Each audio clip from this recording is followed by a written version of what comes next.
Selamat pagi saudara-saudara yang terkasih dalam Tuhan Yesus Kristus.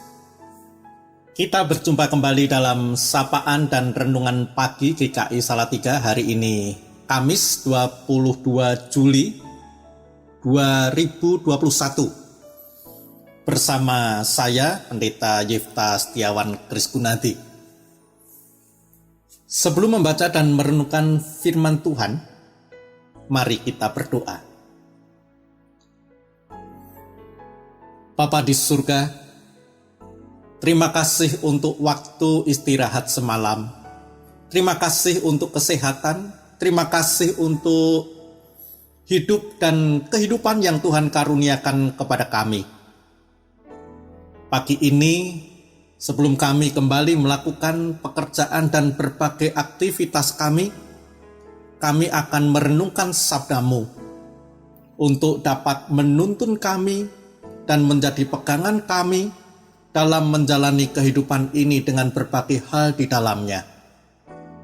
Mohon terangi hati dan pikiran kami dengan Roh Kudus.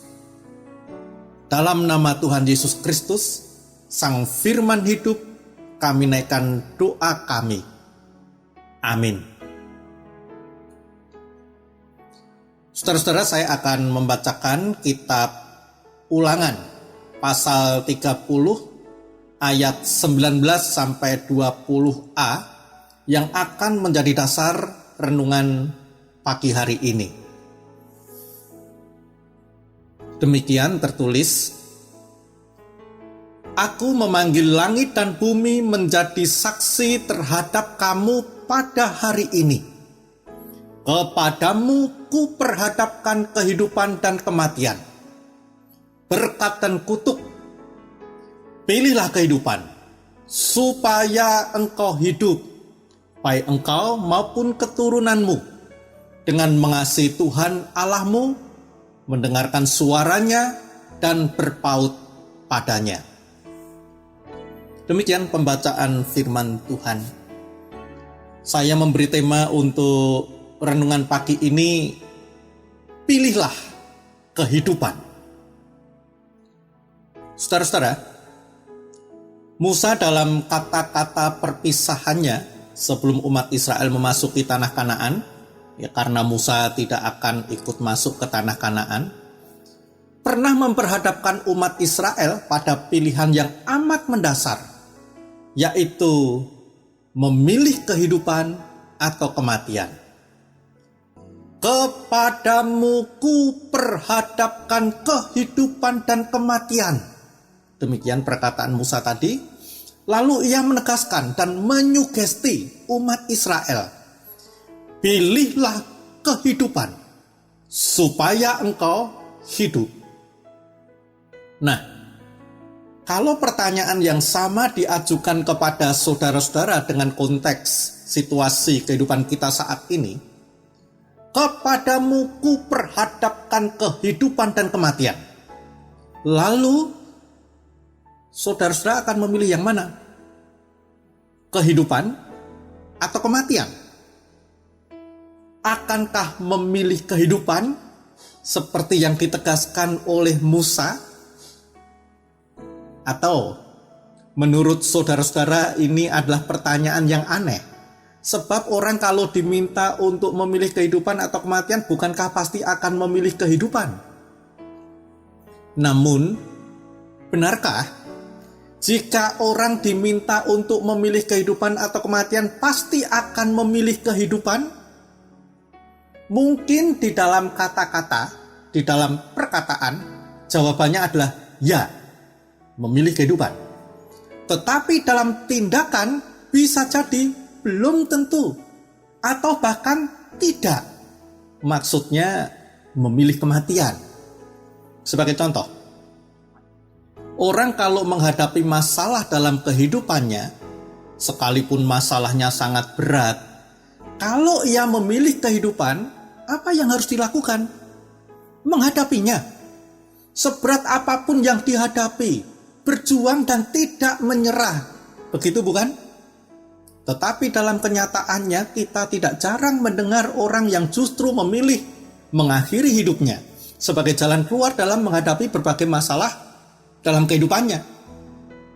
Atau mungkin ia tidak memilih mengakhiri hidupnya, tetapi tetap memilih hidup dan menjalaninya. Namun, ia sudah tidak hidup lagi. Dalam arti tidak lagi memiliki semangat hidup.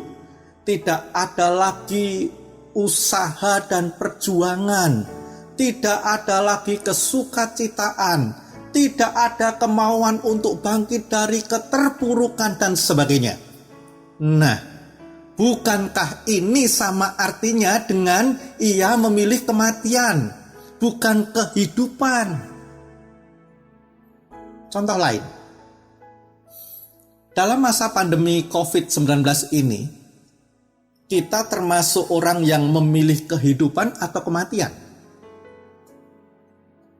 Kalau kita adalah orang yang memilih kehidupan, seharusnya yang kita lakukan adalah hal-hal yang mendatangkan kebaikan untuk kehidupan bersama, menjaga kesehatan bersama, dan keselamatan semua orang, diri kita dan diri orang lain.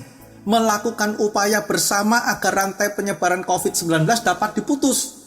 Misalnya, dengan melakukan sebaik mungkin protokol kesehatan yang mungkin saudara-saudara sudah sangat hafal ya. Memakai masker, mencuci tangan dengan sabun dan air mengalir, menjaga jarak aman dengan orang lain, membatasi mobilitas dalam arti tidak keluar rumah jika tidak mendesak dan tidak penting-penting amat, menjauhi kerumunan, menghindari makan bersama dengan orang lain sambil ngobrol, meningkatkan stamina dan imun kita, mendukung pelaksanaan vaksinasi dan bersedia divaksin, dan sebagainya. Ini kalau kita memilih kehidupan. Mau membuat kehidupan ini menjadi lebih baik. Ya tentu saja dengan harapan dan doa orang lain pun mau melakukan hal yang sama.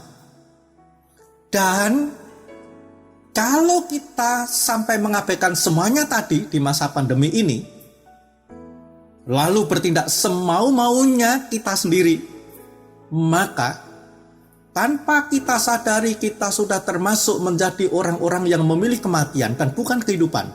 Dalam arti kita menjadi orang-orang yang turut andil memperburuk keadaan dan kehidupan, bukan memperbaiki keadaan dan kehidupan. Maka dari itu, saudara-saudara, nasihat atau penegasan yang pernah Musa sampaikan kepada umat Israel tadi menjadi relevan untuk kembali diserukan dalam kehidupan kita di masa kini. Pilihlah kehidupan supaya engkau hidup. Bahkan kalau dalam konteks pandemi, bukan hanya diri kita yang hidup, melainkan juga orang lain. Bahkan kehidupan ini akan dapat menjadi lebih hidup. Memilih kehidupan dijelaskan oleh Musa tadi. Dilakukan dengan cara mengasihi Tuhan Allahmu, mendengarkan suaranya, dan berpaut padanya. Kira-kira, apa suara yang diperdengarkan Tuhan untuk kita? Saya yakin Tuhan pasti ingin manusia dan semua ciptaannya tetap hidup dan hidup dalam kehidupan yang baik. Dan kalau kita mengasihi Tuhan dan berpaut padanya, kita pasti mau mendengarkan suaranya dan melakukannya. Amin. Mari kita berdoa. Tuhan, Engkau menghendaki kami untuk memilih kehidupan. Namun entah sadar atau tidak, yang kami lakukan justru memilih kematian dan bukan kehidupan. Bukan membawa kebaikan bagi diri kami, orang lain, dan kehidupan ini, tetapi malah sebaliknya. Ampuni kami ya Tuhan, kalau kami belum berjalan seturut dengan kehendak-Mu. Dan tolonglah kami untuk dapat benar-benar memilih kehidupan dan melakukan tindakan yang menunjukkan bahwa kami adalah orang-orang yang memilih kehidupan. Mampukan kami untuk dapat selalu mengasihi-Mu, mendengar suara-Mu, dan berpaut padamu. Di dalam nama Tuhan Yesus Kristus, kami berdoa. Amin. Selamat pagi saudara-saudara, selamat beraktivitas dan selamat berkarya. Penuhilah aktivitas dan karya saudara-saudara dengan tindakan memilih kehidupan. Tuhan memberkati.